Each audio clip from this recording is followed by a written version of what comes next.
Today, the greatest risk of global catastrophe doesn't look like this. Instead, it looks like this. If anything kills over 10 million people in the next few decades, it's most likely to be a highly infectious virus rather than a war. Not missiles, but microbes. Now, part of the reason for this is that we have invested a huge amount in nuclear deterrence, but we've actually invested very little in a system to stop an epidemic. We're not ready for the next epidemic. Let's look at Ebola.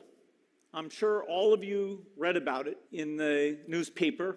Lots of tough challenges. I followed it carefully through the case analysis tools we use to track polio eradication. And as you look at what went on, the problem wasn't that there was a system that didn't work well enough.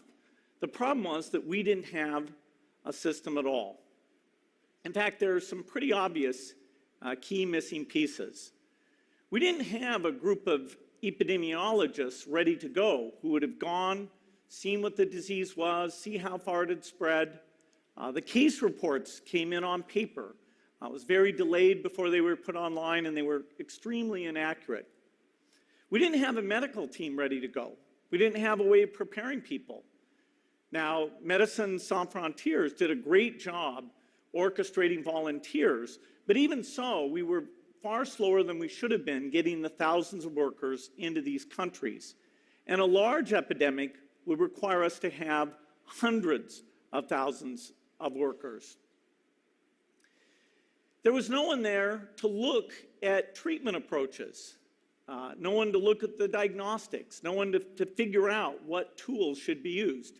As an example, we could have taken the blood of survivors, processed it, and put that plasma back in people to protect them, but that was never tried. So there was a lot that was missing, and these things are really a global failure.